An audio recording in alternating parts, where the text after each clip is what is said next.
Fowler. We do have a quorum, Mayor. Okay.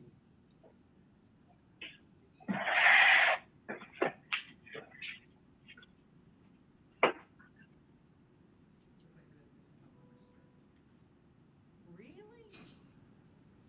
I said it straight-faced. You did. I'm on mute. Just for the record.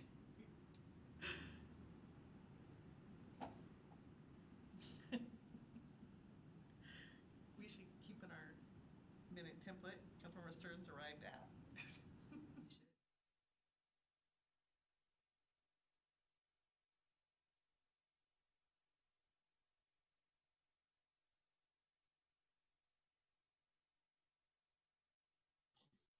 All right, Sean, you ready? All right. Good evening. We will call this special council meeting of the Auburn City Council for Monday, September 14th, 2020 to order. This is a virtual participation per the Governor's Emergency Proclamation 20-28. The City of Auburn is prohibited from holding an in-person meeting at this time. City of Auburn Resolution number 5533 designates City of Auburn meeting locations for all council, board, and commissions meetings as virtual. All meetings will be held virtually and telephonically until King County enters into phase 3 of Governor Inslee's Safe Start Washington's phased reopening plan. And we will begin this evening with roll call. Sean, will you please call roll? Deputy Mayor DeCoursey. Here. Councilmember Baggett. Here. Councilmember Brown. Here. Councilmember J-Raj. Here. Councilmember Malenga. Here. Councilmember Stearns. Unknown. Councilmember Trump Manuel. Here. All right. So this evening, let's see, we have the one item on the agenda and my agenda is not the correct one. My apologies, everyone. Let me get that. Oh, thank you. I thought I had a hard copy of the special council meeting. That one I have. Thank you. All right. So this evening we have one item on the agenda. It is ordinance number 6791, an ordinance providing a temporary waiver of right-of-way use permit fees for outside restaurant seating in response to phased opening of commercial businesses following the COVID-19 declared public health emergency. Do we have a motion?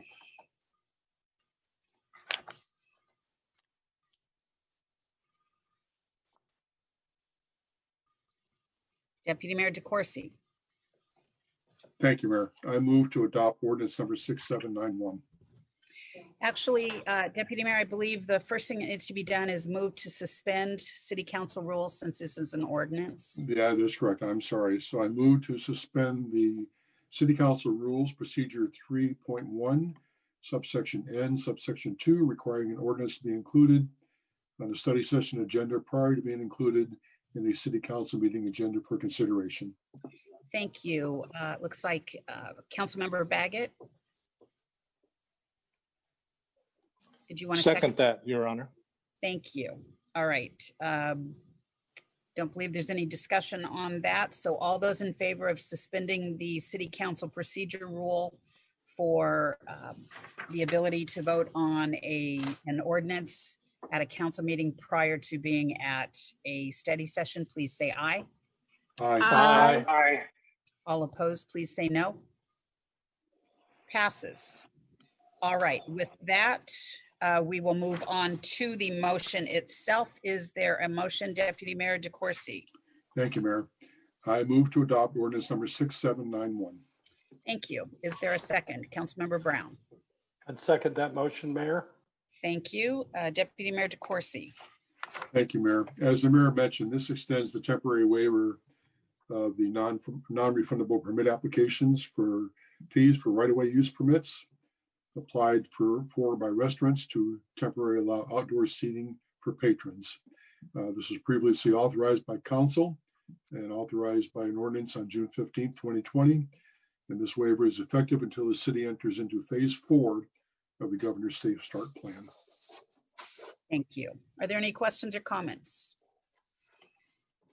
All those in favor of ordinance number 6791, please say aye. Aye. Aye. All opposed, please say no. All right, that motion passes. And that is the only item on the agenda for the special meeting. So we are adjourned. And council, it will be just a few moments for the recordings to be changed so that we can move into your study session. Thank you very much.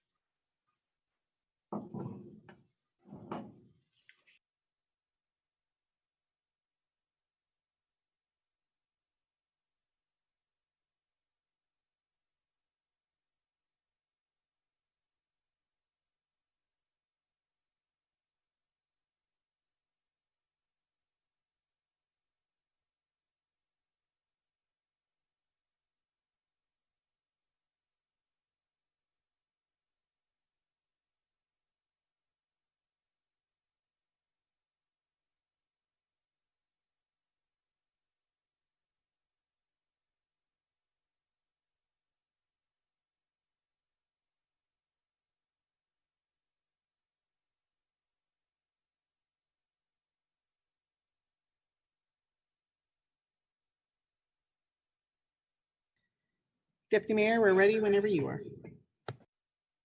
Thank you, Sean. Good evening, everybody, and welcome to the City Council study session for September 14th, 2020. And per the Governor's Emergency Proclamation 20-28, the City of Auburn is prohibited from holding an in-person meeting at this time. And also per Resolution City of Auburn 55333, City of Auburn designates meeting locations for all council, board, and commission meetings to be held as virtual. And this will continue virtually and telephonically until King County enters into phase 3, the Governor Inslee's Safe Start Washington phase reopening plan. Sean, will you please call the roll? Deputy Mayor DeCoursey. Here. Councilmember Baggett. Here. Councilmember Brown. Here. Councilmember J. Raj. Here. Councilmember Malenga. Here. Councilmember Stearns. Here. Councilmember Trout Manuel. Here. Okay, do we have any announcements, reports, and presentations? No, Chair. Thank you. All right, we will move into our agenda items for this evening, and the first one is agenda item 4A, ordinance number 6782, Director Galb. And Good everybody remembers evening. with us. Yes, Amber Price is here to give the staff report about the right-of-way vacation for G Street Southeast. Give me just a second while I share my screen with everyone.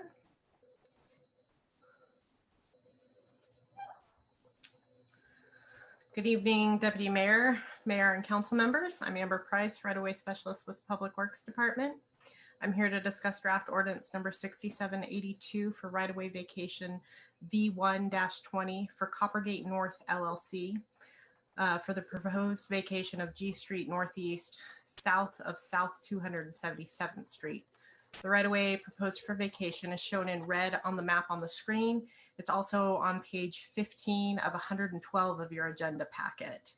The proposed vacation area consists of approximately 23,452 square feet and was originally conveyed to King County by right-of-way as right-of-way by quitclaim deed on April 21st, 1965.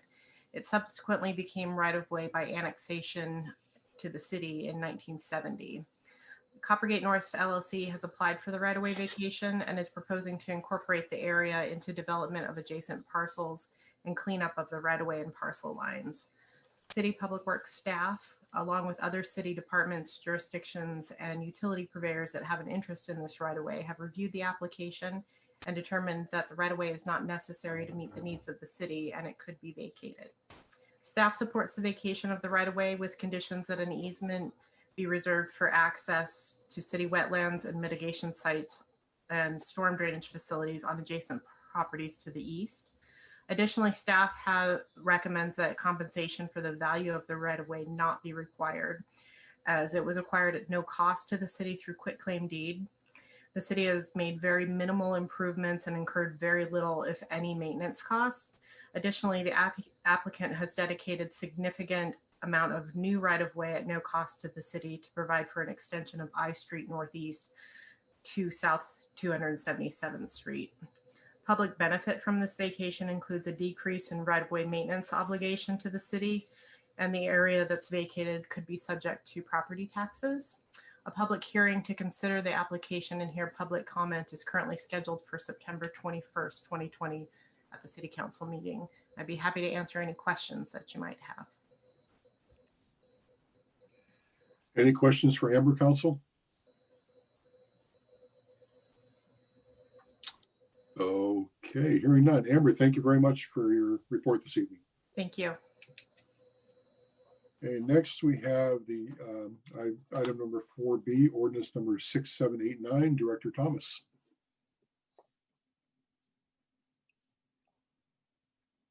Hello, good evening, Council. There, got my video to work.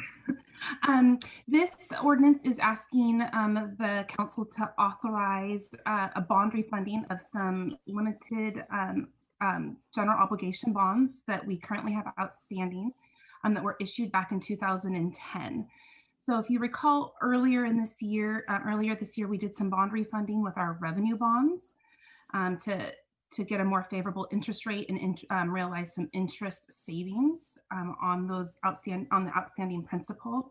This is a very similar issue, except instead of these being revenue bonds, these are limited tax obligation bonds that we pay for with general fund money. The interest rates have been extremely favorable throughout the summer. Right now, we're looking at an 18 to 20% savings on interest costs with a bond refunding. We have about $22.5 million in principal outstanding that we would be refunding, and that results in about $4.6 million in interest savings if we do move forward with a bond refunding. Our current financial policies require at least a 4% savings. So this refunding far exceeds that minimum net present value savings. If the council authorizes this bond refunding, we would move forward with a rating call, which is temporarily, or it's scheduled for next week with Standard & Poor's rating agency. And then we would move forward with pricing on October 7th with bond closing October 15th. Our goal is to be pretty aggressive with this bond refunding schedule. Our financial advisors have recommended that we get this done before the presidential election, only because in any normal election year, this one in particular, there's usually a lot of market adjustments that take place the day before the election and then immediately following. And since currently the rates are very favorable, we want to take advantage of those rates before they might change as a result of any election outcomes. So with that, did the council have any questions? Any questions, council? Okay, it looks like there's no questions. Jamie, thank you very much, and thank you for the good work. This is tremendous amount of savings. Councilmember J. Raj has a question. Oh, I'm sorry, Councilmember J. Raj. I was flashing my hand. Oh, I was looking down at my notes. Director Thomas, I've got a quick question. What is the interest rate right now for that bonds? It depends a little bit. The exact interest rate right now, I don't know, Kevin, if you're on the call, if you know off the top of your head what the actual interest rate for the bond, it's variable because it is a 30-year 30-year maturity. It's usually tiered in a way where the interest rate is smaller in the first 5 to 10 years, and then it increases gradually on the remaining principal in the out years. There is an aggregate interest rate. Off the top of my head, we won't know exactly until we actually go to price the bonds in early October. Okay. All right. Sounds good. Thank you. Okay. Any other questions for Jamie? Councilmember Stearns. Oh, thank you. I am struggling to find the hand raising button. Hi, Jamie. Thank you for the report. Can you just quickly remind us of who the bond counsel and who the underwriters are? Yes, so Pacifica is our bond counsel, and our underwriters are Piper Sandler is their new name. They used to be Piper Jeffrey, and they're now Piper Sandler. Okay, great. Thank you. Yeah, they're the same team that we used for our last refunding earlier this year. Okay, any other questions? Okay, Jamie, again, thank you for the good work and for the substantial savings. I know the interest rates are down, but we're taking advantage of it now, and it's nice to see savings that's close to 5 times our minimum. That's really, really great work. So thank you again. Thank you. Okay, next on our agenda is Auburn Arts and Culture Center update with Director Faber. Well, great. Can you all hear me? We can. You can even see me. We can. Just for the meeting, council members and Bacchus is Director Daryl Faber, Parks, Arts, and Recreation. And I think we have a really exciting presentation tonight. We've got Julie Kruger, our Arts City Events Manager, kind of manning the shared PowerPoint. And we've got Allison Hyde, who's our arts coordinator, who's going to talk a little bit about what's going to happen in this old building when it gets opened. And we're thrilled to have with us our architects, the principals at Johnston Architects, Ray Johnston and Leah Weiss, who are going to kind of take over at halftime to talk about what the design is going to be after a lot of community input and energy and fundraising over the last few years. So feel free to ask questions along the way. Hopefully somebody sees the hand raised or whatever, or wait until the end of the presentation and we can go backwards with questions, because I have a feeling there's going to be many if you haven't been in this building since you got your shots as a middle-aged person or dropped a piece of mail off as an older person. Well, a little background, this building was built in 1937, and then it operated as a post office for almost 30 years, and the King County Health Department bought it in 1964, where it was a health department building for about 35 more years, and it was vacated in 2009, at which time the city purchased the building in 2016. And so for the last 3 years, we've been working on design and fundraising for it. It's about 8,000 square feet. And in phase 1, we're really focusing on the upstairs, the roof, and the cupola.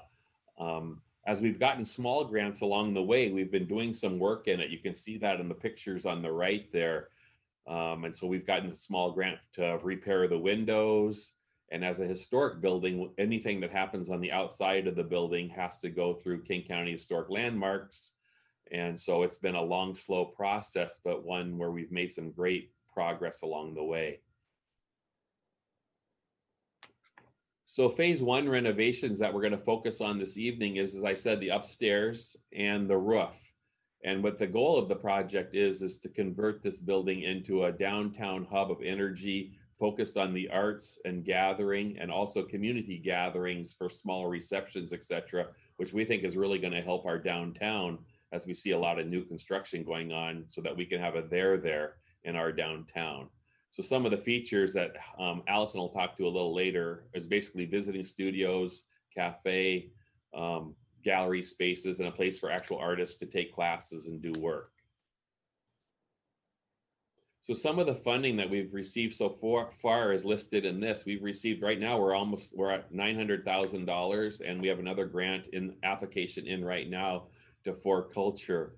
For Culture is King County's funding arm. For those of you who aren't familiar with them, they're the old King County Arts Commission, and an awesome nonprofit that really loves what Auburn has done over the years in the arts, whether it's performing or physical or building renovations. So we've been super successful with them.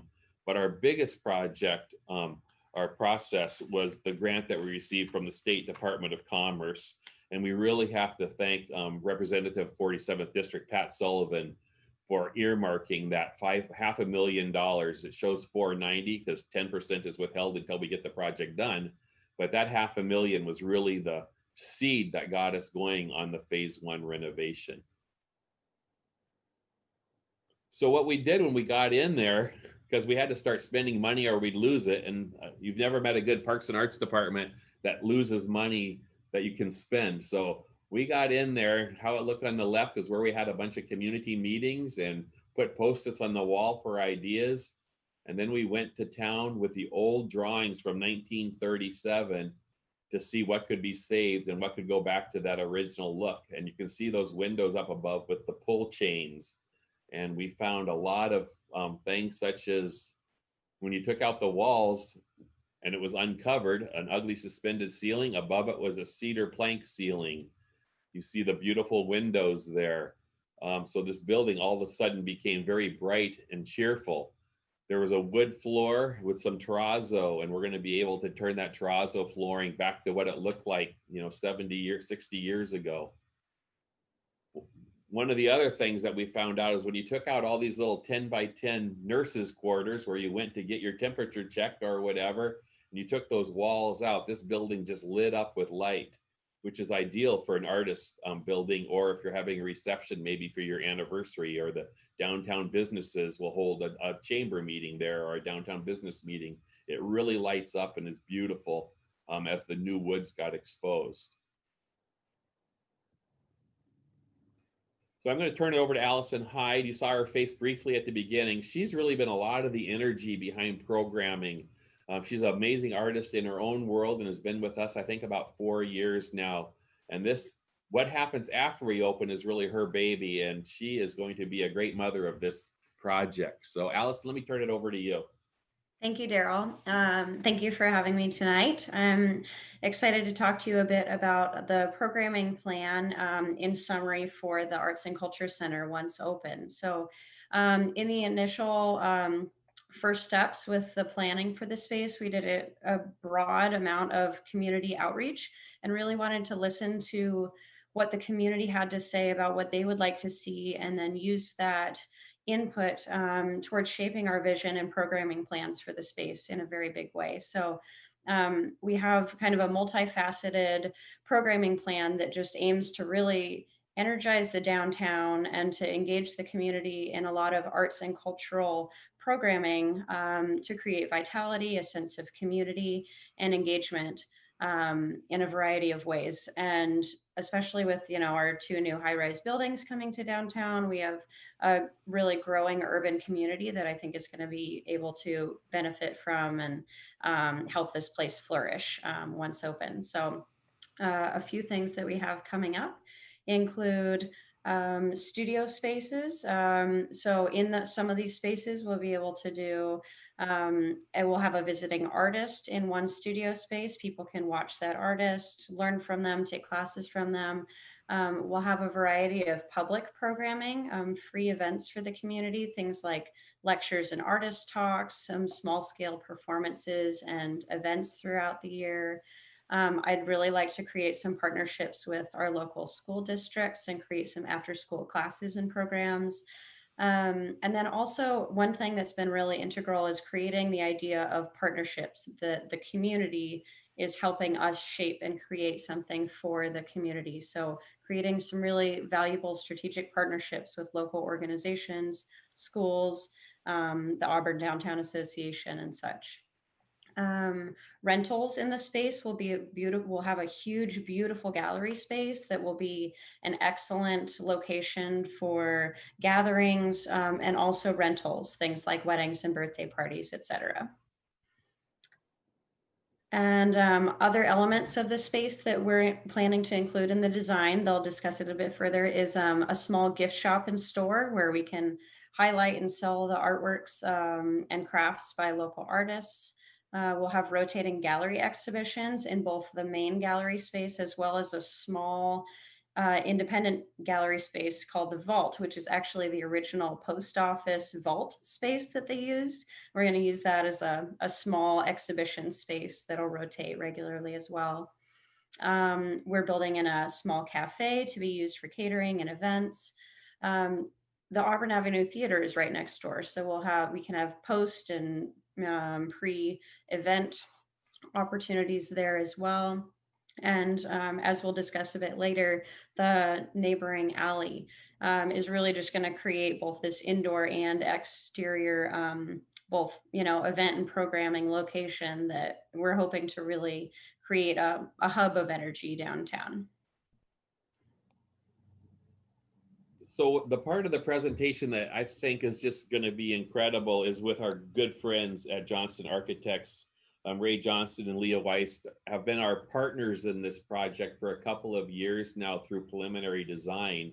And we're really excited to move into construction drawings. And I see Leah there, and I think I did see Ray. Oh, there's Ray on the right. So we're going to turn this presentation over to them, and they have the technology and tools. We hope it works in this trifecta meeting to actually walk us through the building. Thanks for joining us this evening. All right, thanks, Daryl. And thank you all, Mayor Bacchus, council members, and Allison, Julie. It's really an honor to be a part of this project, and it's something that we know a lot about. We've been working on buildings like this for about 40 years. Over those years, we've renovated post offices to be a variety of things and renovated a lot of Carnegie libraries. They're fun to work with because they're kind of built like tanks, and so that they last a long time. But like anything, parts of them wear out. So I think when we started, it was just as Daryl said, repairing and seeing what was going on with the various systems in the building.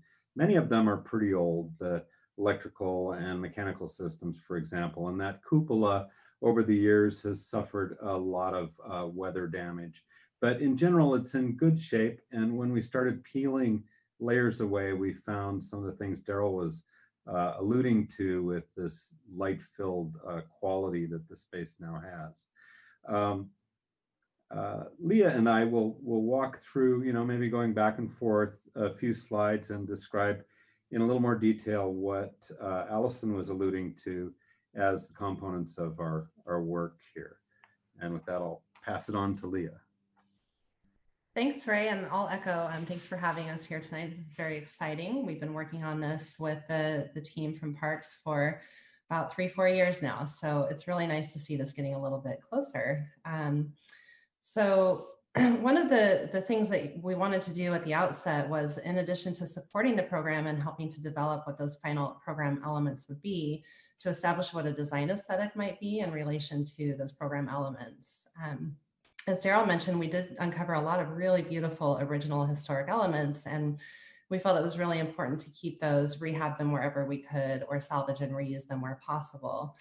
We also understood that this building was something that had a little bit of, repair work and some outdated systems, but that really wanted to be part of the community and an asset to the community for a long time to come. So we really wanted it to be timeless while incorporating these historic elements. And we also wanted to acknowledge that we were going to be providing new interventions that would be modern. They'd have modern uses, modern functions, and probably a modern aesthetic to go along with that. So we're not really trying to fake anything in as, could have been original, but isn't. We're trying to be very honest about what was original and where our modern interventions are happening. So some of the things that are original are the materials that Leah will describe a little bit in a minute. And some of the things, as I mentioned, the mechanical and electrical systems are, the originals are pretty tired. So you'll see in this presentation how we are inserting those carefully into the larger space. I think, though, the bigger context is you have this clear span space in the middle that's perfect for a gallery. And then the way the building is structured, there are smaller spaces at the perimeter and at the back that can take care of things like the artist studio or collaboration space or a cafe or coffee shop, or maybe the main office and perhaps a retail presence that might be desired over time in the facility. So it's been great to work through ways to insert these programmatic functions into this great framework of the existing building.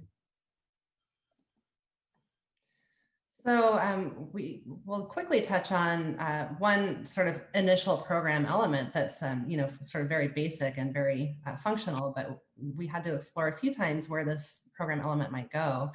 And as we started to uncover the building, we realized that one thing we did not want to do was hide those really beautiful windows that were in the process of being restored. So it made a lot of sense to put this in the back area, which was an addition, not part of the original enclosed space of the building. So there's one large restroom. Right now, these are gendered restrooms. So this is the women's restroom and then the men's restroom. And then we've also inserted a small gender neutral restroom here where an original restroom was. Because these are new restrooms, we needed to think a little bit about how these were going to look and function. So there's always a balance in a space like this where you want things to be very functional, very practical, very cleanable. But we wanted to kind of play here a little bit with bridging that gap between the historic and the modern elements. So we brought in simple subway tile, hex tile, which would be typical of the era, but maybe in a larger scale, and then high contrast finishes of black and white. We also wanted this to be in addition to practical, somewhere really beautiful for people to go if you're having a wedding reception or some kind of birthday where you might need to be in the bathroom for a little bit longer, changing or adjusting your makeup or whatnot. So that's one of the nuts and bolts areas, but we'll move on to the more fun things. So again, as we're thinking back through our initial concept ideas about what's historic, what's timeless, and what's modern, we'll start moving into the presentation where we're focusing on the specific spaces. So you'll see some of the early concept work, and then we'll show you some renderings for how the drawings have come together. Okay, so this is one of our early concept slides from one of our initial studies. And there were certain elements that we knew that we wanted to bring in. So for example, the entry needs to be very impactful and give you kind of a wow idea of the space. And we also have a retail space to the right and a cafe space to the left. So these are going to be some of the first elements that you see when you walk in. This cafe right now is slated to be probably more of a catering kitchen for special events for a while until the team figures out exactly how that could work in the long term. So whether that's a vendor that comes in and rents it for a little while or simply is run by staff at parks remains to be seen. And then the retail space to the right can also serve as somewhere that's a person who wants to receive people can hang out. So there's a little bit of a desk right here. The office is sort of tucked back behind that space. So there's a pretty good sight line to the door. So if somebody wanted to be hanging out here and that you don't have a lot of staff for a particular day, it's very easy for them to see that door and for the person coming in to see that person over here as well.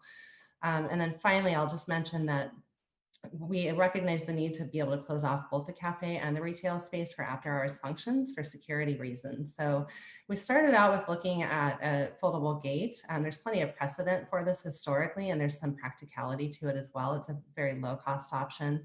And then the project evolved to looking at this as more of a sort of an interior storefront system. So more like this image here where you might have panes of glass with frames around them. So here you can see if you were to enter in the main doors and then look to your right, you can see that retail space with the closure system is slid away into the wall. And you can see some of the, either it could be art or it could be part of the retail offerings that are pulled out into the gallery space. The floor in this part is original terrazzo, which, as Daryl mentioned, we'll polish up. And then to the left, you see some really nice big walls for art. Far left, you see one of the movable partitions we'll talk about in a minute. And in between there is a conference-sized room that we imagine could be a teaching room for the artists in residence or used for very large work that might be done. And in that room, you can see the original brick wall. And we were able to solve the energy equation for the building and expose some of that brick at the same time. Also in the left foreground, you see that's the ceiling that Daryl referred to with cedar tongue and groove and steel superstructure, which is really, really pretty wonderful. And then we hope that the mechanical and electrical lighting systems will serve their purpose very efficiently, but also kind of blend in and not compete with the quality of the space itself. So this is from the same vantage point, but now we're looking to the left towards the entry. So again, this is really based on flexibility. This system can be closed when not in use, but it still looks really beautiful. And then the materials that we chose really wanted to add to the flexibility in that they're very beautiful. So you could really think of this as an ongoing cafe experience that really benefits the community during business hours or whenever it's open. And yet it's still sort of riffing off of the original materials. So maybe there's a darker wood here, but some of the interventions are fairly modern. So there's a thin modern steel plate that's bent for the bar top. So that's just kind of an introduction to the way we're thinking about the materiality here. In this image, it's pulled back a little bit so you can get a more of a wide angle view of the gallery space. So you're standing kind of at the edge of the retail space looking out. I'll note that on the left, you see that material. That's the original marble wainscoting, which we're saving in a lot of locations. And then in the distance, straight in the center there is the vault that Allison referred to. We're kind of excited about that. I've had some friends who are digital artists or light artists who have taken spaces like that and really made a unique experience for the visitor out of them. So I think, as Allison suggested, you'll get some really interesting results with that. To the right of the vault, there are two things. One is the artist in resident or guest artist space. You can see that they'll be quite visible. So the idea there is that many of those artists enjoy working in a way that the public can observe or be involved in some way. And this space will allow that. And then to the right of that is one of those movable walls, which Leah will talk about in a little more detail in a moment. Also, I love the clear story and that monitor that sticks up into the roof. And so we're refurbishing those windows up there, and they have a very kind of 20s, steel operating system that we hope to get working as well. So now we're just looking more towards the center of the gallery, and again, going back to some of the early concept work. So things like flexible walls that we knew would be important for keeping the space flexible, both for sort of art installations as they're coming in and being changed over. You can sort of recreate the space and create smaller spaces, but also for the flexibility to be able to tuck that stuff back for special events. So we love that the space lends itself to a lot of different kinds of functions, including very nice ones like wedding receptions and very community oriented ones like fundraisers where, lots of different people can come in and use this and enjoy the space. Here on that last slide, Leah, you can also see the three movable panels there. When they're not being deployed, they're against that storage unit. The storage unit is properly sized to accommodate a number of tables and chairs that could be deployed at some other time. And here you can see if the display units are flat against that wall, it'll look very much like it does now, but they can be brought out. And I think in this image, you see behind those steel columns, you can kind of see one on the left and one on the right, framing that end wall at the end of the gallery. They could go anywhere though. Yeah, and this, we're just, you can imagine a chamber orchestra playing in here, or a small theatrical performance of some kind, a movie, lectures, and of course, art shows. So we're excited about how this space will lend itself to a lot of different functions. Yeah, well, I'll also be coordinating with your AV team to set up basically a very large projector screen element here with a projector that's set back, either hanging from the ceiling or able to be wheeled out, depending on what fits best for your uses. We wanted to show this view as well. So finally, we're back into the gallery and looking out towards the entry. One of the things that I have personally really liked about the way you move through this space as it's evolved, and especially after we uncovered the ceiling and realized that it was not only pretty extensive, but in really good shape, is that when you first walk in, you're going to have that sort of cool green tone and gray tones of the terrazzo. You'll have the white on the marble, and you'll have the the gypsum wall-borne ceiling with probably a high gloss paint similar to what the original paint was. So you'll have kind of a cool, very light, bright and airy feeling when you first walk in. And then as you move back through the space, everything warms up substantially in tone. So you've got this very soft and comfortable wood floor, and then that's echoed and mirrored on the ceiling. So it's really interesting the way that light quality will change throughout the day and might affect the way the team thinks about art installations. So this has been so much fun and such a collaborative effort. I really want to acknowledge the thinking that went into this from Daryl and Julie and Allison and other team members at Auburn. All along, there's been this idea that there would be support spaces around the perimeter and that we would be able to open up the gallery space in the middle. And of course, when we first saw it, that was pretty hard to imagine. It really was all cut up with the existing spaces that were there. And the old, there's a compact book shelving system that occupied a good chunk of it. So we've been really happy with the way these interventions have made use of the framework that's there. They've made use of the knowledge that Allison brings to bear as an artist and from her previous involvement with other galleries. And I think it's really bringing the best solutions to bear and to create this really wonderful space for Auburn and kind of a seed for that cultural district in the middle of town.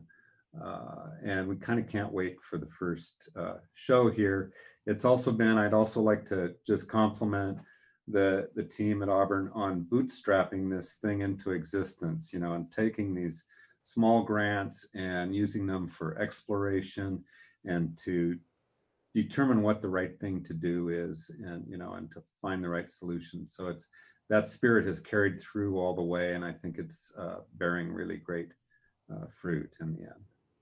Councilmember Stearns has raised his hand. Councilmember Stearns, go ahead. Oh, thank you. I had some questions about this. It looks fantastic. You had mentioned an alleyway.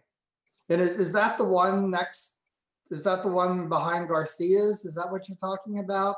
And also, is there another house right around there? The alleyway that we're talking one is the one between this and the Auburn Ave Theater, and you're going to get a presentation on that in about 10 minutes. So you're going to see how these all link together between this building and the alleyway and the Auburn. So to the right, to the south of the historic post office is a existing alleyway that we're in the process through another project of renovating. Oh, okay. Councilmember Trout Manuel's raised her hand. Hi.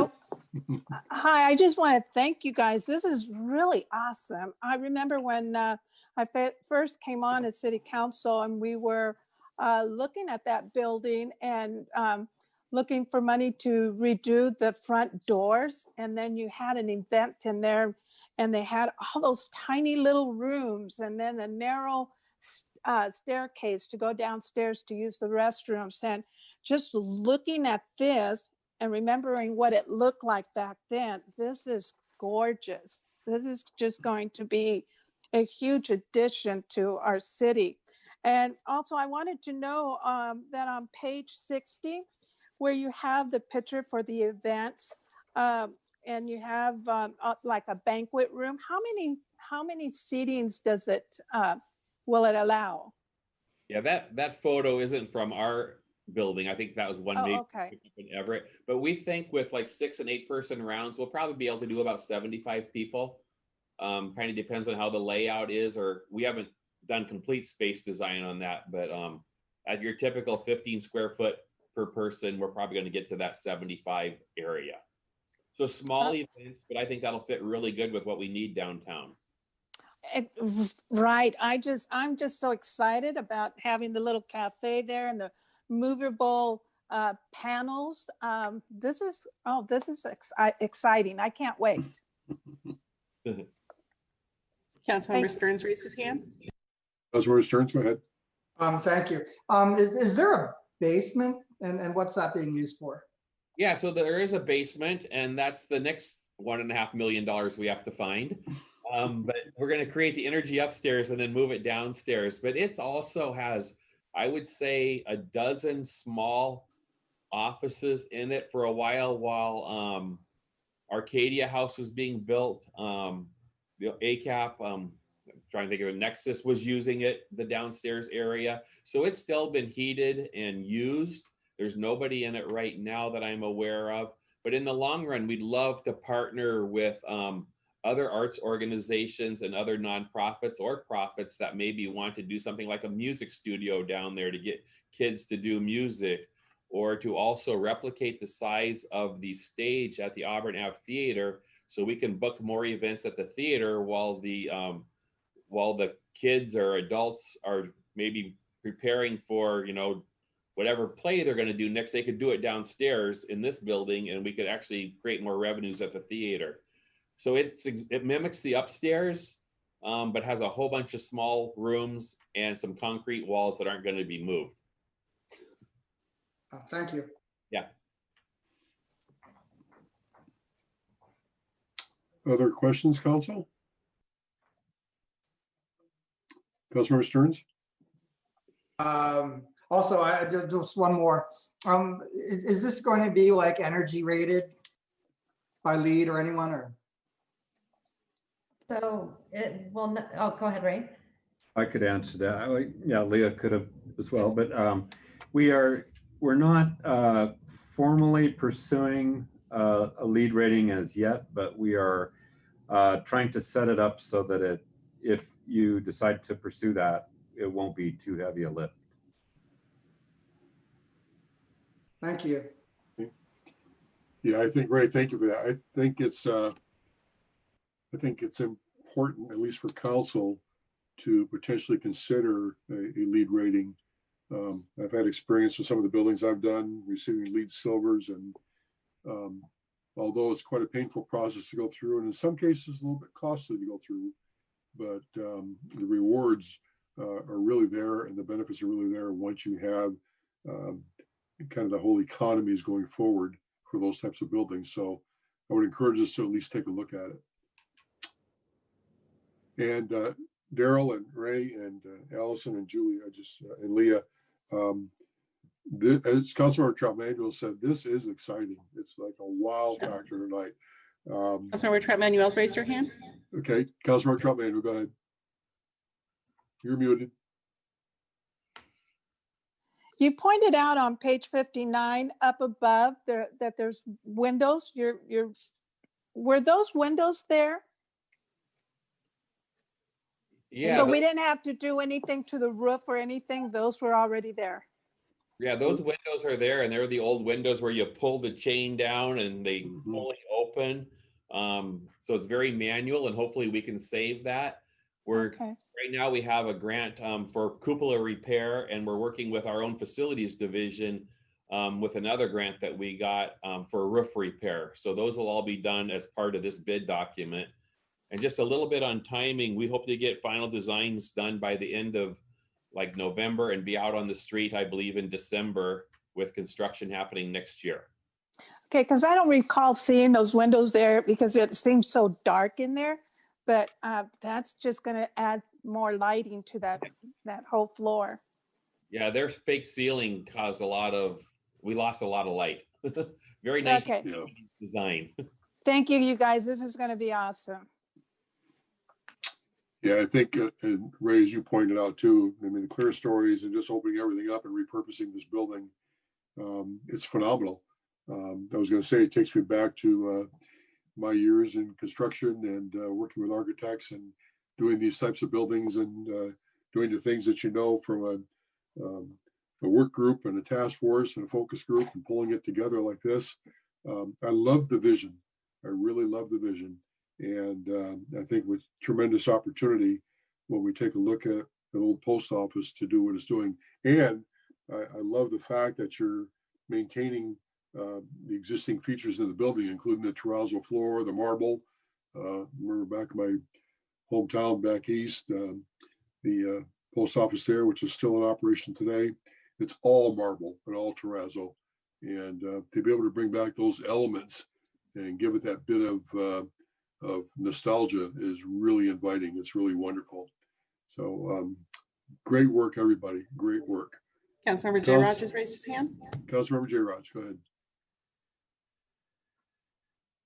You're muted. Thank you, Deputy Mayor. I'm always muted.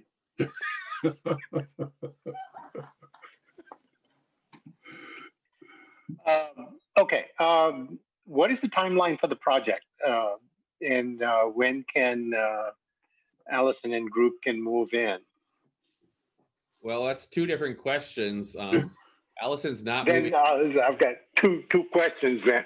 There you go. The timeline is we'll be out to bid by the end of this year. We're in for final permit right now, and the Johnston team is working on final construction documents. So we should be bidding it early next year. And I think it's going to be on the street maybe 8 weeks or so. And so I would anticipate spring, summer.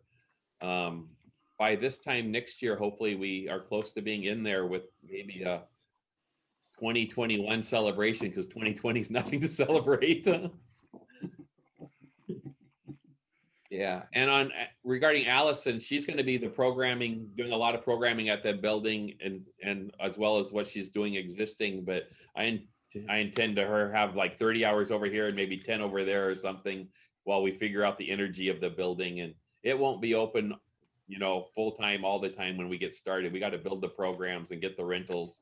So we're going to be triaging it along a little bit and create that energy. Okay. Councilmember Brown has raised his hand. Thank you, Daryl. I'm sorry, which council member? Councilmember Brown. Councilmember Brown, I'm sorry. Thank you. Go ahead. Thank you, Deputy Mayor. So I have some questions, Daryl, pertaining to the work that's going to be bid out. What do we have a set of contractors that we normally like to use? Is it just purely lowest cost? Are there any community workforce agreements or any other provisions that will make sure that we're doing this work with people that are earning living wages? Yeah, so it'll be bid as a prevailing wage job, utilizing the city's roster. So it will be publicly bid as a public project. There will probably be some things towards the end that we will work with some of the local arts groups on. But as far as the actual construction documents and bidding, it's AIA documents, and it'll be publicly bid. We've had some local companies like Donovan Brothers, etc., show a lot of interest in it because they love Auburn. And I think we'll get some local companies bidding, but it is a publicly bid project. Thank you. So Daryl, question on the basement. Is there any current funding that we could look at or use for design development for the basement? Well, yeah, we keep going back to the same wells. We'll be looking at the state again. And again, thanks to Pat Sullivan on the $500,000. But I think as we get this one into construction, we've met with a lot of our both federal and state legislators and Pete Van Reichbauer on site. There's a lot of energy behind it. I think we have to get this portion kind of under construction before we really attack the basement. But I think that it's going to be a real plus. I'd love to see the Auburn downtown groups get involved as well. I think it's a benefit to them as well. They really need a meeting space. So yeah, there's some out there as well as some private foundations. Right now, we don't have a 501c3, so that kind of eliminates us out of some of the foundations. So we'll be looking at that as well. Great, thank you. Councilmember Stearns has raised his hand. Councilmember Stearns.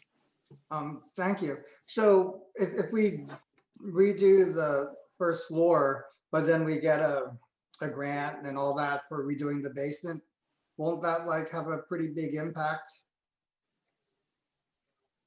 As far as construction, Well, maybe Ray or Lee could talk to that. I think the basement's going to be much simpler in that you're not dealing with windows and walls. It's more of a, I'd call it more of an interior demolition, quite a bit simpler than what we're doing upstairs, but go ahead, Ray. Well, one really interesting thing is, and it's true of these post offices, is they built the basements almost like bomb shelters. So it's, the lid is concrete. Daryl alluded to some concrete walls. There are interior as well as perimeter concrete walls. So it's acoustically kind of isolated from the space above.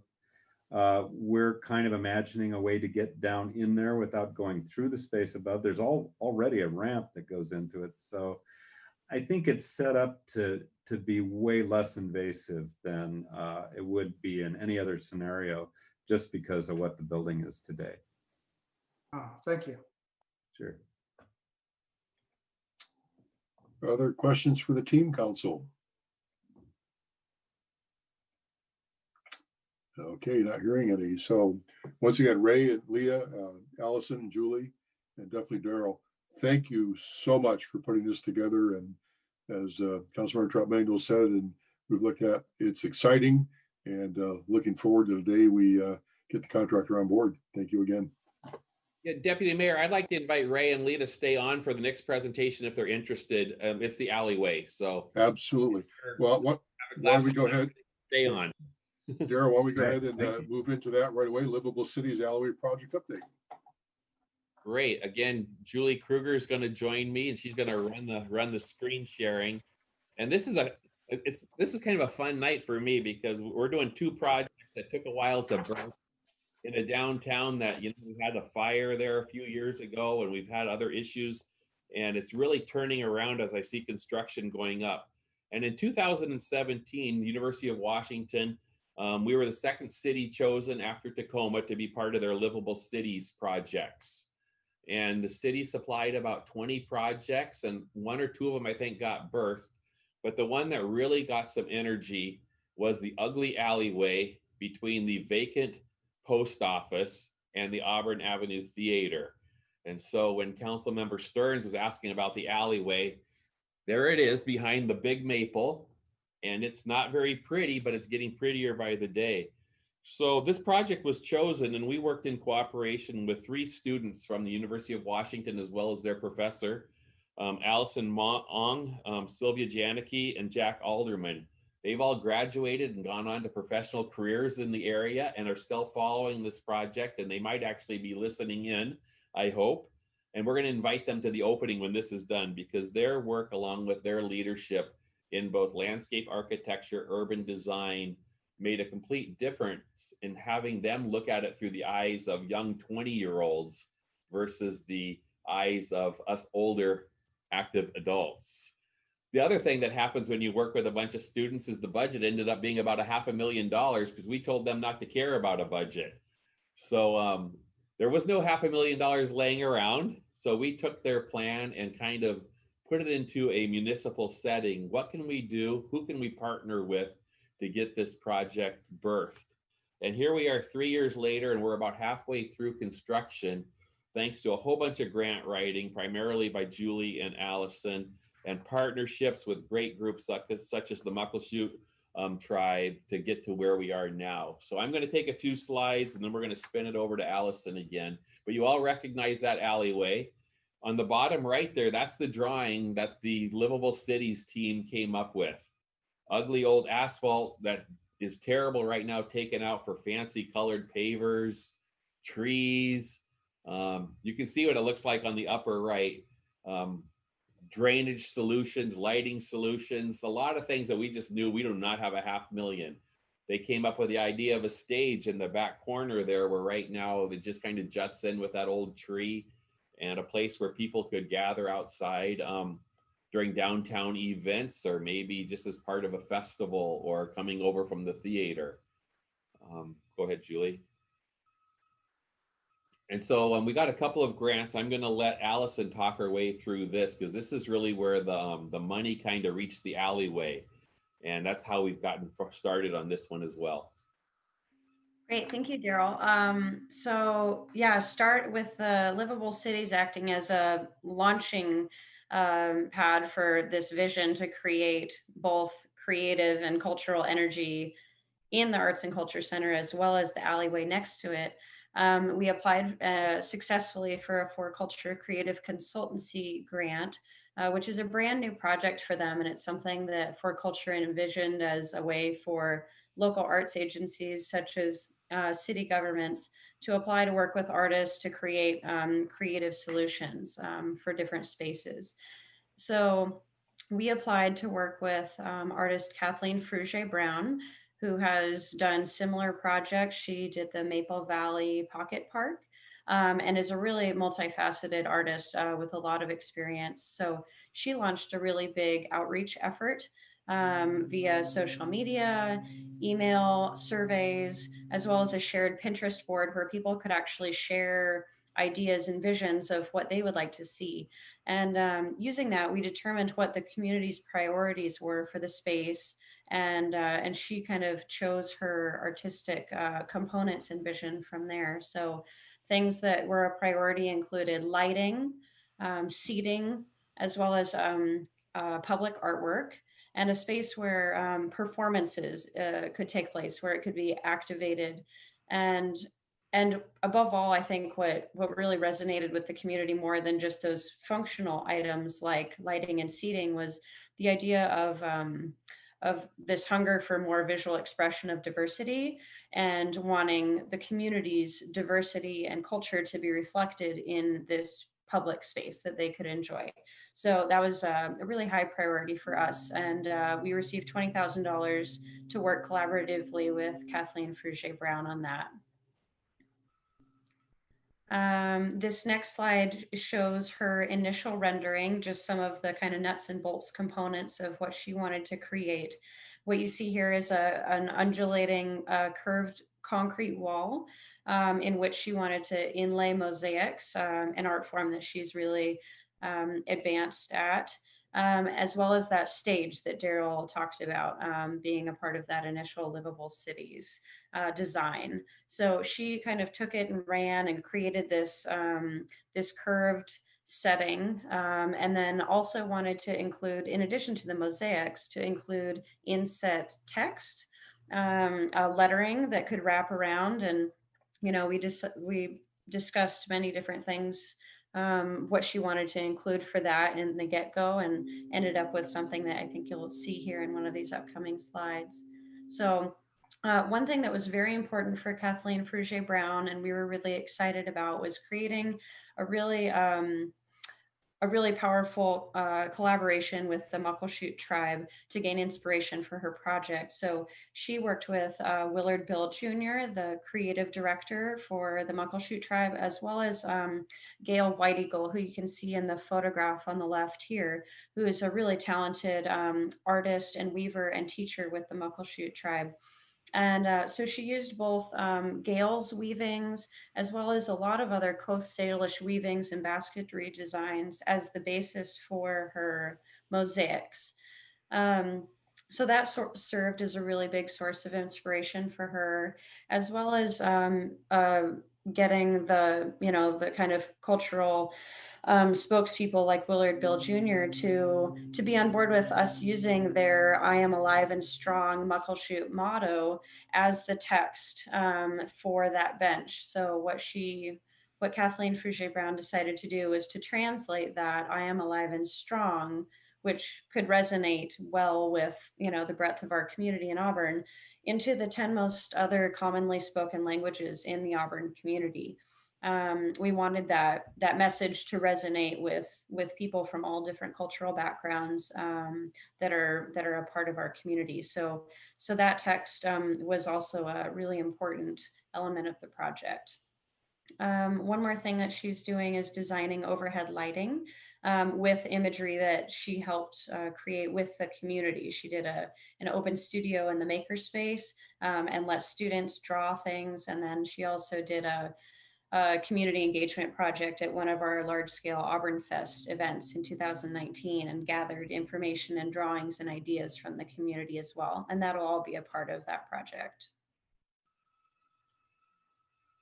This next slide shows some images of her mosaics in progress on the left here.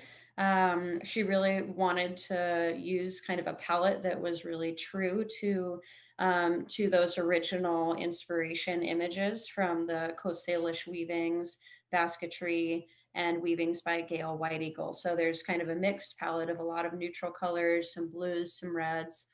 And Kathleen Frugier Brown is really, I mean, she has an attention to detail like almost no one I've worked with before. And she hand cut all of these, you know, pieces of paper so the wall would flow perfectly, and she knew exactly where each mosaic would set. And so this is just kind of some works in progress of that coming together. Here you can see those inset letters. So she got all of the text kind of written and approved by various members of our community with expertise in all the various languages.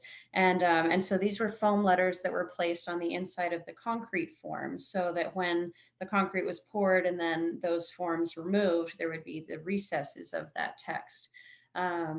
So that is a really beautiful and kind of significant part of this design as well. Yeah, so this says, "I am alive and strong" in all those languages.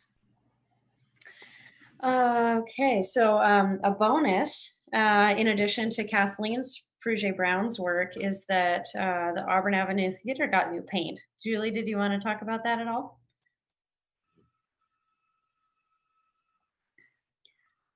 All right, well, I will just mention that Julie doesn't want to talk. She wants to push the button, and I'm anyhow during this last the theater was due for a paint job, and we purchased it obviously a couple years ago now, and so we tried to find a paint that would work with this upcoming muralist that Allison is going to speak to. And actually, the color that we chose is one that was on it quite a few years ago, and it really blends in well with the downtown as well as the refurbished building across the street. The old one that had the rock climbing wall on it. I think it was a bank. But anyhow, so you can see the beginning of the mural work that's been happening in that alleyway behind the big maple. So go ahead, Allison. Let's talk about the mural. Absolutely. So we, having already worked with Kathleen Frugier Brown on some of her elements of the alley, and being extremely grateful for the cultural collaboration with the Muckleshoot tribe, we wanted to use that, but also create something a bit more contemporary to complement it. And so we knew that we wanted something large scale, maybe a mural on the adjacent wall in the alley. And the Arts Commission selected artist Will Schlow to be our muralist for this opportunity. So he was given all the background information, the other arts elements that were going to be in the space, and he proposed a number of designs. And this design was the selected piece for this opportunity with the approval of the Arts Commission. And Will is an incredibly talented muralist, and this design, I think, really resonated with the Arts Commission in particular because it speaks to the function and some of the missions that the Arts and Culture Center will serve. It's just, you know, it's little bits and pieces, a glimpse into this creative, artistic space that he's rendered in really an incredible amount of realism and depth. And so you see some overturned paint cans and brushes and a bit of like an unfinished canvas, so to speak, on the wall, where there's a northwest landscape that kind of blends into what's more of an engaging, creative, artistic space. So we've got paint tubes that you can, you know, the community can come into the space and pretend that they're leaning against or paint stripping onto them. And so in addition to it being a really compelling mural, we think that this will be also a fun opportunity for community engagement, like you'll see here.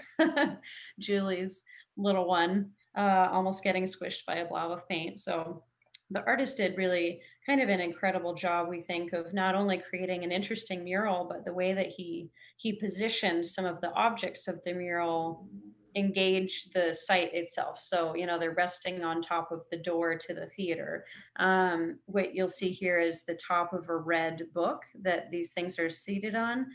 That's actually a little ledge that sticks out from the wall. So instead of those being hindrances to his design or trying to cover them up. He actually used them as elements to highlight parts of his mural, which I think was really successful. Well, I'll go over a few things that are still to come in the alleyway. So there's a stage and a ramp that's going to be completed in the back corner as it was planned by the UW students. We're going to put skateboard deterrents on the beautiful sitting wall that the artist and our great concrete man, Nick, has been doing. We are working with PSC. In fact, the contract was signed to move that ugly power pole out of the front of the stage. It's going to go closer into where the building is. We're going to be doing an asphalt overlay on the alleyway. It's got a lot of dips and rises and potholes that if you were to do a little street dance out there or a cornhole tournament or whatever, it's not in the shape for it, but it will be soon. The mural completion and then some overhead lighting, similar to the gold picture there on the bottom right. It'll be a kind of lighting that when the light goes through it, it'll shine on the asphalt with the designs down below. So as they move in the wind, so will the design on the asphalt. And then we're also working on some welcome figures with the Muckleshoot that'll be placed by the Muckleshoot, but we don't have the exact location. I don't know if those are on another slide, Julie. Yeah, there they are. Another grant that we just recently got that, Allison, if you want to just give a second on that, that'd be great. Sure, yeah. So with the success of our initial creative consultancy grant application with Kathleen Frugier Brown, we had the opportunity to apply for a phase 2 of that same grant to continue to work with Kathleen Frugier Brown and really continue to collaborate on a more artistically robust expression of the Muckleshoot culture and their history. And after some sit downs with Willard Bill Jr. and Kathleen Frugier Brown, we came to the idea that creating a one-of-a-kind hand-carved welcome figure and a land acknowledgement plaque for the alley would be a really significant cultural and artistic element to add to this alleyway project. So Frugier Brown is planning to be our artistic liaison with the Muckleshoot Tribe Cultural Director Willard Bill Jr. And we are so excited and so grateful to be working with traditional carvers Keith Stevenson and Tyson Simmons, who will be producing a sculpture for this space. It'll be an iconic symbol of the Muckleshoot culture. There's a long history of welcome figures at significant sites, and to have something like that, adjacent to the Arts and Culture Center and right in the heart of downtown Auburn is something we're really, really excited about. And not only did the tribe welcome the opportunity, but they've actually generously offered to do an in-kind donation of their carver's time and skill for the project. So the grant funding that we received, the $23,000, will primarily help fund the purchase of the very rare and very expensive old growth cedar that they need for the carving. So it's something that we're in discussion with right now. They'd like to come out and do a site visit to select the exact location and the scale and really create something that will complement the space very well. So we're thrilled and very excited about it. And I think this one's for me too. So, we've just looked at some images of the vision and what this alley is going to create physically, but a big part of our vision is also the activation of the space. So not only is it a beautiful canvas, a beautiful location, but we see it as a place where, like the Arts and Culture Center, it can be a destination for our community, for the region to come and experience cultural events, music or theater performances, where we can have our local poetry groups come and do live readings from the stage, to really take a really what was a very kind of forgotten and abandoned functional alley and make it into a creative gathering place downtown. And so community partners will be encouraged to create collaborations as well. We're really looking forward to offering the chance for collaboration with the Auburn Downtown Association, and creating, engaging events throughout the year. I've been in touch with the Green River College's international program and working with their students to create some really interesting cultural opportunities in the space as well. Things like outdoor movie nights in the summer, or, you know, live music performances, or, you know, maybe we set up some bag toss games and tournaments in the summer. We really just want it to be a sort of a thriving location and destination for people downtown and urban park. And our hope is that you know, both the Auburn Arts Alley and the adjacent opening of the Arts and Culture Center, it'll just really offer an engaging place for the community to enjoy, that's activated with the partnership and help of the community too. So we're very excited about it. There you go, right next door. All right, again, thank you very much for another exciting element of that particular site and what we're going to look at. Two questions for me really quickly, Daryl, and then I'll move it on to council. One of the renderings, and you've talked about this before, shows food trucks. What is the plan on how the food trucks would be brought in and operate? Could it be multiple trucks? Could it be both during the day and during events? And how would that work? Yeah, so we can permit food trucks as many as we'd like in that area, as we own the parking lot right behind the alley too. So we've put in 2 bollards on the that would be the east side of the alleyway that can be taken out, whether a band is coming to drop off their stuff for the theater, or if a food truck wants to go in and locate in that back corner. So we could have 1, 2, 3 food trucks back there with our regular city permitting process. Great. And also, oh, go ahead. I'm sorry, go ahead. Then also for the stage area, will there be some sort of portable seating that'll be surrounding the stage area when events take place? It'll be only portable seating. There's no permanent seating. So we'll have you know, small tables and chairs that we're going to be able to bring out of probably the basement of the Arts and Culture Center for those type of when there's actually something, you know, going on. But there's no permanent seating out there other than the sitting wall. Great, thank you. Okay, council, other questions for Allison or Daryl? Councilmember Malinga raised her hand. Councilmember Malinga. Thank you. Director Faber, I just love what I'm seeing on these drawings. I can't wait for it to open up and to actually be a part of all the festivities. But my question is, I've been in the alley quite a few times with, you know, dropping my sons off and everything. And wasn't there parking back there? And if there was, how many parking spaces are we losing with this new renovation? Yeah, I think we lost about 7, maybe 7 to 9. Julie, do you know the number? 6, 6 or 7. One was typically Jim Kleinbeck, so we talked him into moving. So there were a few that were lost in that alleyway. Wasn't a great number, but there were some.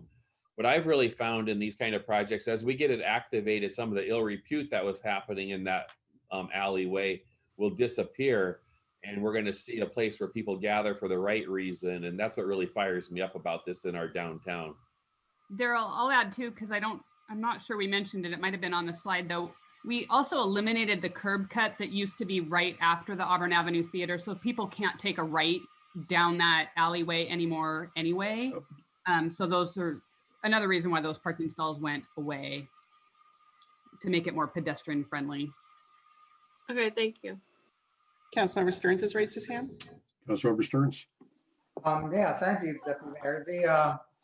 Yeah, I mean, those are so cool. I'm really glad that you guys worked with the Muckleshoot tribe. It's, you know, I mean, this is like tribal country, and you know, for a long time, there really hasn't been anything to sort of reflect the indigenous, you know, nature of our world here. So I'm really glad that that's here. And you know, I was also, this reminded me, I attended as a guest just to sit in on one of the Arts Commission meetings and remember the displays and the choices that the commissioners had to vote on. And they're just, I mean, I'm just so impressed by all the great art that people want to put here in Auburn, and you know, it's an embarrassment of riches.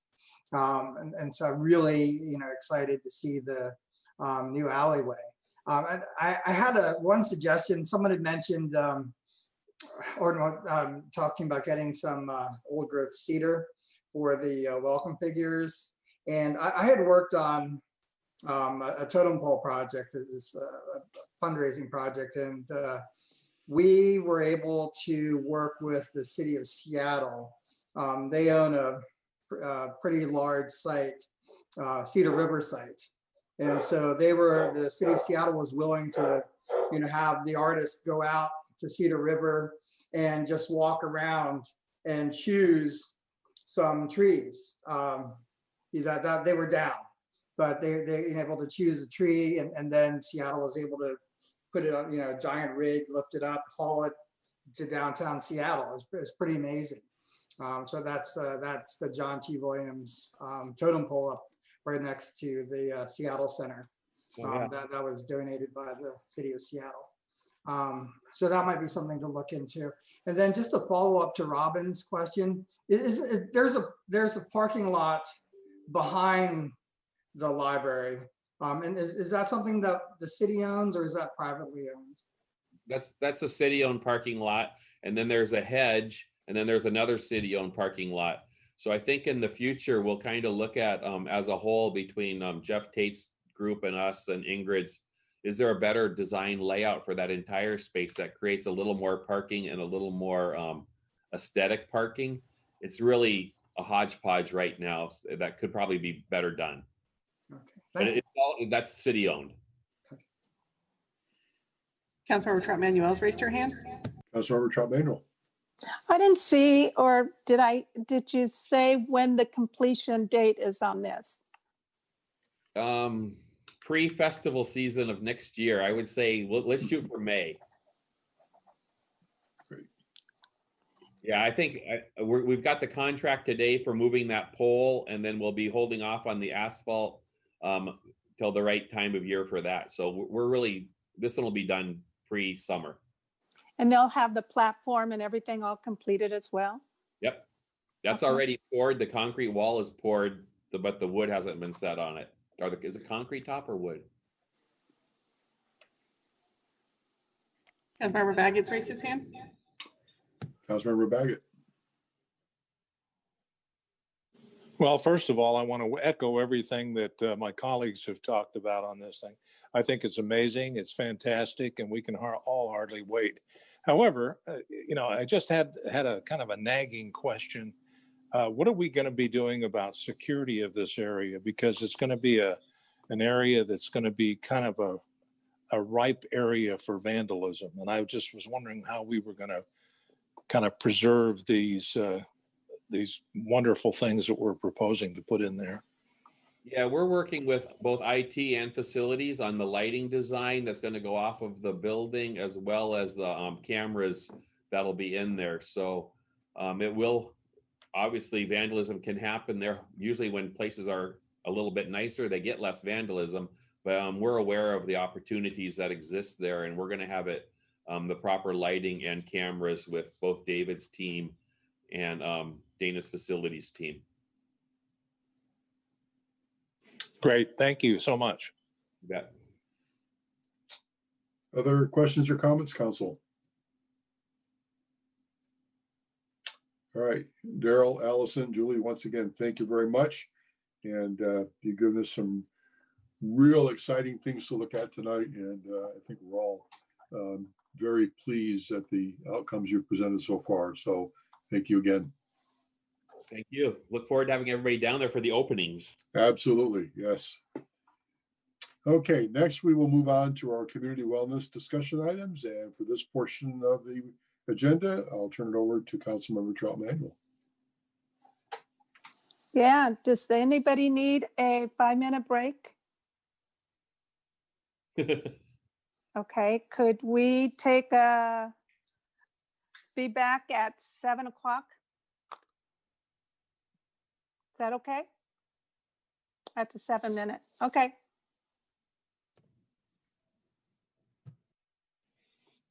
That'll be 10 o'clock out here in South Carolina.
Okay, Claude, do you want me to call the meeting back to order?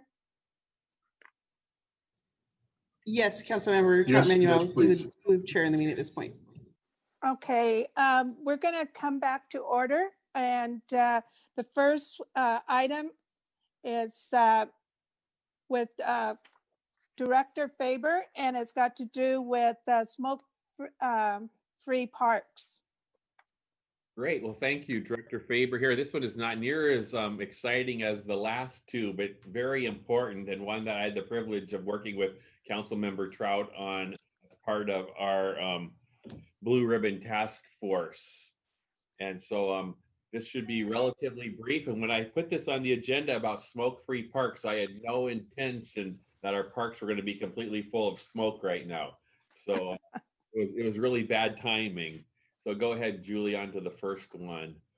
As part of the Blue Ribbon Task Force, one of the items that came up early as creating a healthy Auburn 2020 was, why are we allowing smoking in our parks when in most of the King County cities, it already had not been allowed.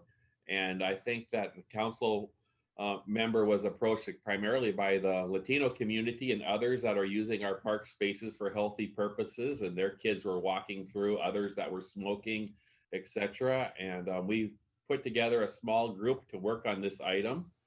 We went to the Auburn City Council with a draft ordinance and then another ordinance after a couple of meetings back in November of last year. And the ordinance was given a 6-month period to go into effect so that the Parks Department and the community could understand what was coming in line, and we could do some of the internal and external things required of this new ordinance. So when we have over 30 parks and spaces that we rent and use, it sounds easy to do it, but there's a lot of work that has to happen behind the scenes. So that's the ordinance that was passed, Chapter 2.22. It's illegal to smoke in any of our parks or next to any of our buildings, except at the golf course. It constitutes a Class 3, which is a $50 fine. It's really more of a thing where the officer or somebody can approach the person and say, let's keep our air clean for my kids' sake or whatever. I don't believe we've issued any $50 fines, but it is an opportunity for communication, and that's what we've been really focused on at the lowest level of enforcement possible. A couple of the things that we've done along the way was removed our cigarette receptacles from the parks. We've created stickers on all of our park rule signs under the smoking, tobacco, vaping, drugs, and liquor. We have about 100 or 200 of those signs around our park system. So to buy all new signs when we just bought all new signs like 6 months before this wasn't practical. So we put stickers over there and they look great. And then we have these signs where our kids gather for our kids, tobacco-free parks, thank you. And on that is also the ordinance and the RCW as to the Auburn rule, so that everybody's made aware, particularly at ball fields, picnic shelters, and playgrounds, where lots of people gather, is where we're really trying to get the rule out there that we appreciate fresh air and we understand the trouble of secondhand smoke and what it can do in our communities. If you look at the stats from King County, it's one of our worst numbers for Auburn is smoking, cancer, and asthma allergies. So it's really important here. So we have specific standalone signs that we use, like at our farmers market if you go, and at our other community events that make them smoke-free events. We've added them to our dugouts, picnic shelters, restrooms, water fountains, pretty much anywhere where people can gather. And then we're doing a phased-in approach with our signage, where we've ordered 84 of these new signs. They're really bright and cheery, and they're also being placed in our parks, more like breathe easy, just kind of something doesn't sound so bureaucratic, but more, here's the reason you're doing it is for our kids' sake. And we have those in multiple languages as well. We were able to do this signage thanks to some grants from King County Public Health and the Auburn Prevention Coalition. And they were also very involved in the getting the ordinance through council, as well as helping form the ordinance to make it as positive as possible and the penalty to be as lessened as possible. And so we really appreciate all of our partners in this along the way as well. So right now we have signage out. We've been working on the communication effort in our spring Auburn magazine. There was a story about this as well. And so that was really exciting. And internally, we have a lot of forms for when people rent our spaces, when they are volunteers, when they contract with us. And so there's been a lot of changes to a lot of forms, electronic and paper, as well as adding signs at our events. So we've done all the internal stuff. We're working on most of the external. So far, there has been no blowback. In fact, lots of compliments about we appreciate that you're trying to do something healthy for our community. Schools have always been smoke-free. A lot of our parks are next to schools, and people would leave the school and go to the park to smoke. So that wasn't helping anything either. So I think this is a really good step forward, and I appreciate the assistance of council as well as the Blue Ribbon Committee and staff on making this happen in relatively short order. And that's my presentation. Happy to answer any questions. Yeah, we are so happy, even the Auburn Coalition, because we were trying to push this item also. So it was really nice to work with Pat to get this to council. I have heard about the schools where kids gathered to play basketball and stuff. And this came from the Latino group that they were concerned about all the smoking that was being done out there on their playground with the kids all being around. Do they go to the school district on that? Because they wanted to know if they could have some more signs put around there. If it's a school facility, they should go to their school district where it's already a regulation. If it's at a park, like they have a specific spot, maybe the basketball courts at Game Farm or whatever, that we haven't already signed, if they want to contact my office, we can sure pinpoint opportunities. I don't want to litter our parks with a million signs, but right. If we really narrow it down to places where there's a problem, it might not stop them from smoking, but at least it gives the public a place to point their finger. Hey, here's what the rule is. And it takes a little pressure off a person when they're approaching another one. Okay. Is there any questions, council? Councilmember Stearns has raised his hand. Go ahead, Councilmember Stern. Thank you, council member.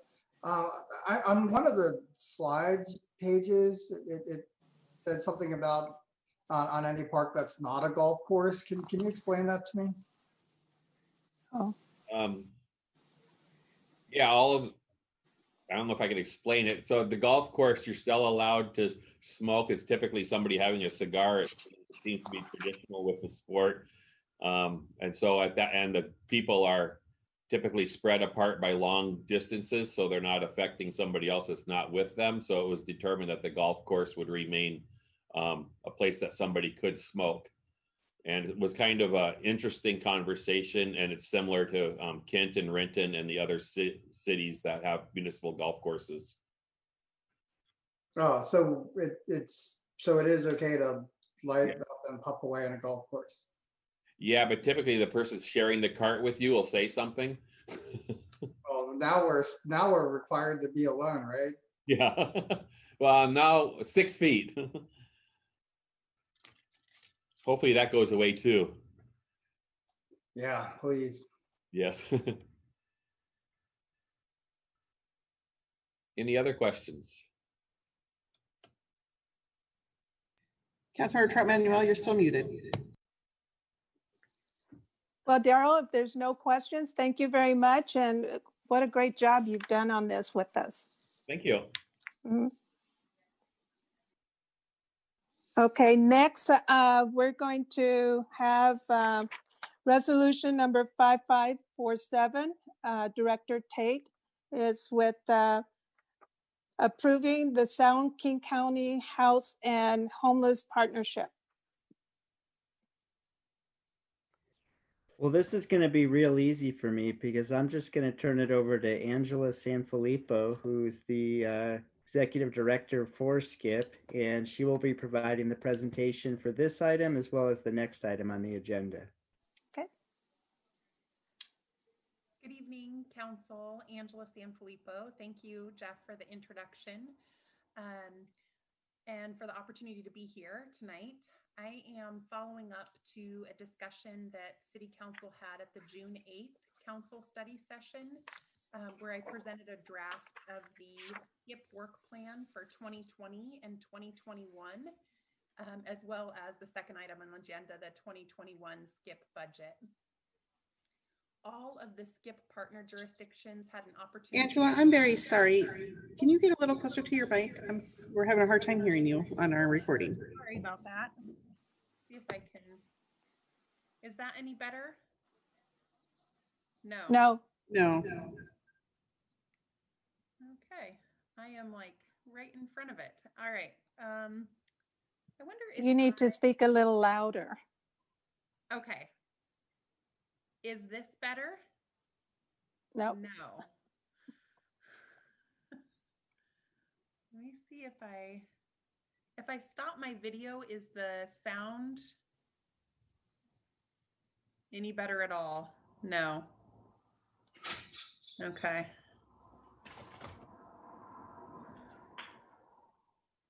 Everybody right. may want to turn their volume up a little bit. Yeah, Well, I'm hearing her just So fine. the issue is for the recording here in council chambers, council. Let me see if I can call in and if it's any better Oh, on I my can hear phone. it there. She That's sounds better. good Whatever there. you've done is better. Yeah. Okay.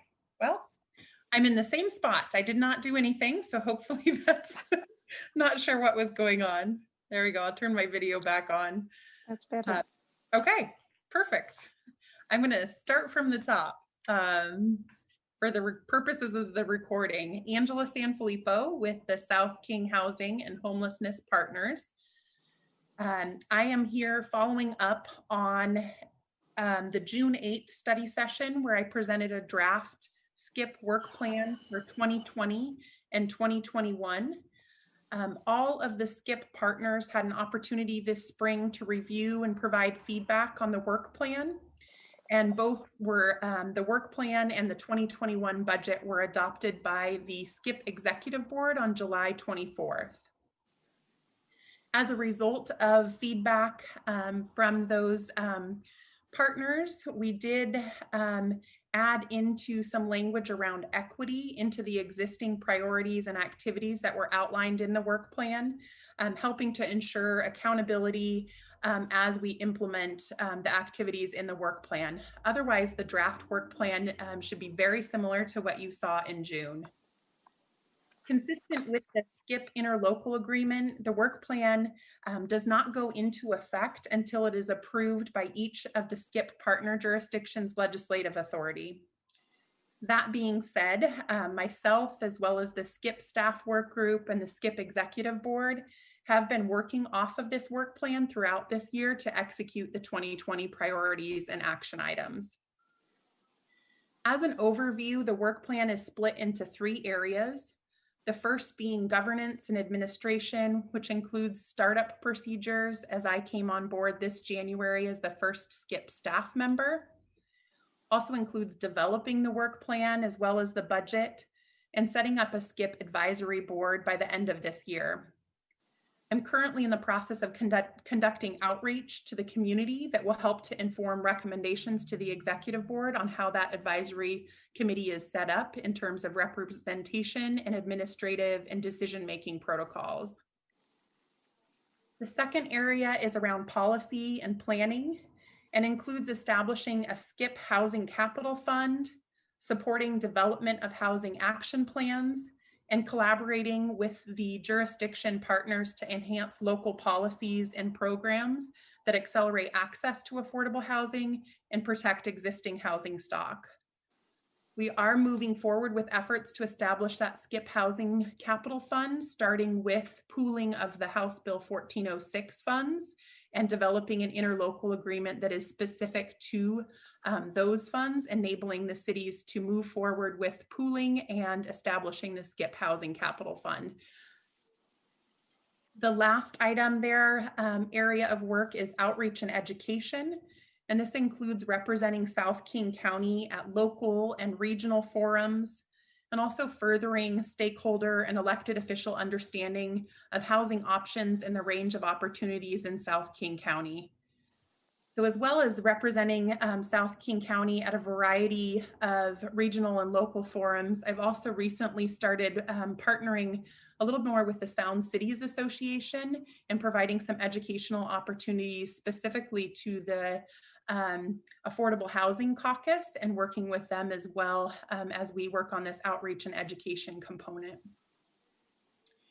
So the work plan itself is consistent with the SCIP interlocal agreement and operationalizes the agreed upon priorities to implement that interlocal agreement through active cooperation to formulate housing policies and strategies that help to address housing stability and foster efforts to preserve and provide affordable housing through public and private funding opportunities, and supports the implementation of other local policies and programs related to affordable housing. With that, I'm happy to address any questions you might have on the work plan. I just have one question. You mentioned that you're going to be building an advisory board. Where are all those people coming from, since we are, the agreement is between Auburn, Berrien, Covington, and Federal Way, North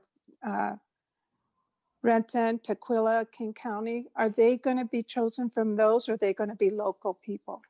They will, that is a little bit to be determined in terms of the exact representation, but the intention is to have community members that are representative of the community members that are part of the SCIP partnership. So, yeah. So it wouldn't be staff or elected officials, but community members throughout the South King. Right. Okay. Councilmember Stearns has raised his hand. Thank you. Can you just fill us in, if it's possible, on any changes that COVID-19 has caused? Yeah, so COVID-19 has caused quite a bit of uncertainty for a lot of the cities. But I will say the work that SCIP is doing has been really around long-term policy and prioritizing. That if anything, COVID-19 has shed light on the importance of affordable housing and housing stability, and has just further made us realize the importance of the work.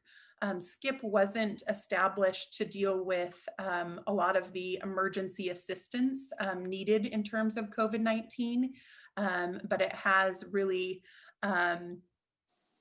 just illuminated the importance of the work. I will say we have had some of the jurisdictions with regard to the House Bill 1406 funds make some interim decisions to address rental assistance because of COVID-19. And those decisions will be revisited towards the end of the year or early next year as they wrap their heads around just the amount of impacts that COVID-19 has had on their communities. Great. Thank you. Mm-hmm. Any other Deputy Mayor further? DeCourcy's raised his hand. Okay. Oh, Councilmember Stearns, just to follow up on that, and Angela's been involved with this, but our Affordable Housing Committee, we recently had a dashboard presentation, and Angela's part of that. And this item, along with Angela's input, will be discussed in pretty good detail at our next Affordable Housing Committee meeting later this month. So it's bringing in issues across the region on what COVID-19 has done for us on the affordable housing side.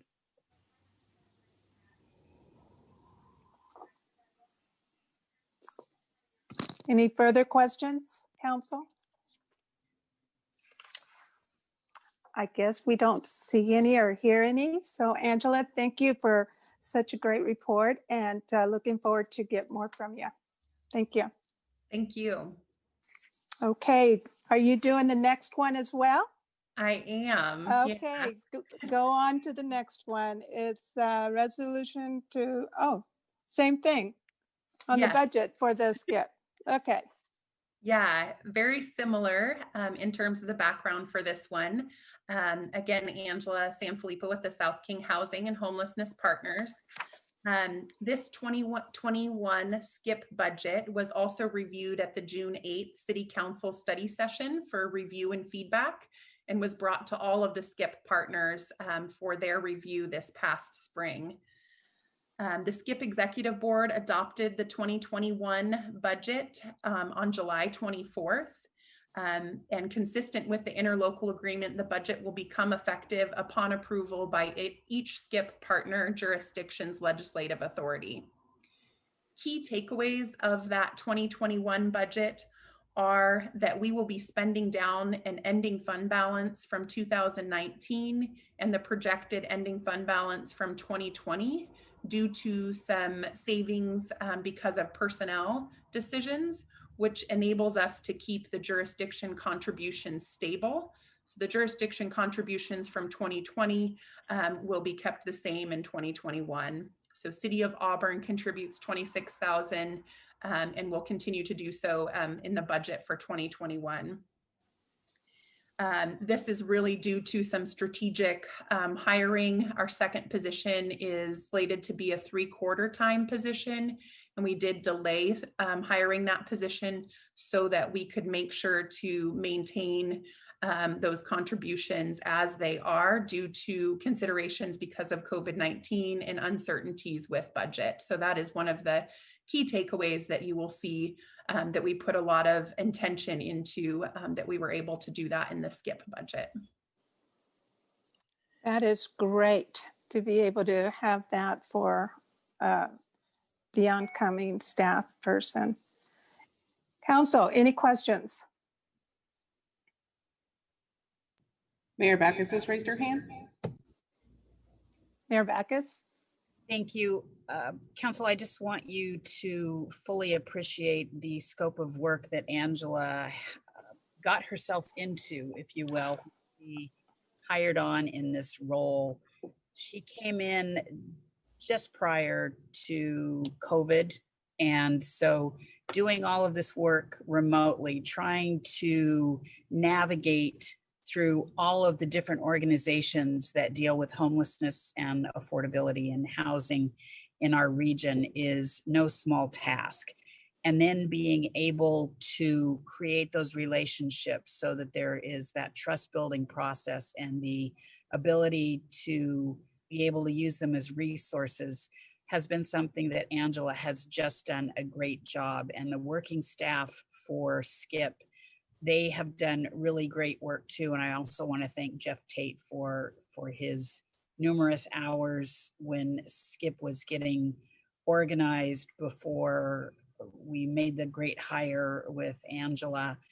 And there has really been a lot of hard work, a lot of challenges that we have met and overcome because of their work. And I just didn't want to let the opportunity go by without letting you know just what great work that both Angela and Jeff have done in this regard, so that SCIP is now talked about in not just in South King County, but the state is aware of SCIP.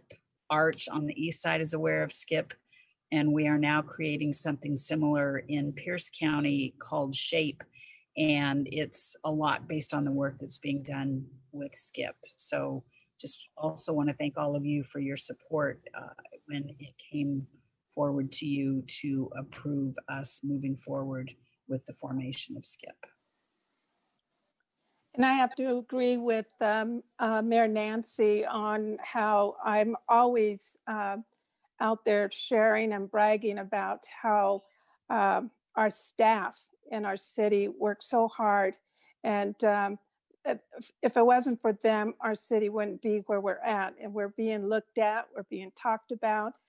So we're doing a lot of good things. So thank you, Angela and Jeff, for all your hard work and bringing it to council. And thanks the council also for taking the lead on these as well. Any further questions? Raised his hand. Okay. Thank you. Yeah, I just wanted to second the recognition of the leadership of the mayor and staff on this. It's incredibly important, and I think that was one of the first meetings I got to go to as a council member was up in Renton, I believe, and it was Angela was there and Jeff was there. It was really amazing meeting, and one of the things that what was highlighted was just the how such a key driver of homelessness is the lack of affordable housing. And so I guess that at some point I'd like, because we talked about Coppergate earlier this in our meeting, and I'd like to maybe just meet with the staff or just get an update on how much affordable housing is being created by Coppergate, just at some point. So thank you again for all the great work. 500 units, just as a rough rule of magnitude there are 500 units being built at Coppergate. And over the last 3-year period in the city of Auburn, there have been over, I'm going to say almost, with Coppergate, almost 2,000 units of affordable housing built within our city. Oh, that's fantastic. Thank you. Any further questions? There's none, so I'll turn it back over to Deputy Mayor DeCoursey. Thank you, Councilmember Troutman. Thank you, Angela. Thank you very much, Angela. Yep. Okay, do we have any other discussion items this evening? Any new business? Okay, hearing none, Council. Thank you, everybody, for your participation tonight. And everybody, please stay safe out there, especially with the smoke now over the next few days. And wear your mask not only for COVID, but also for protection against this nasty hazardous air. Thank you again, everybody. We are now adjourned.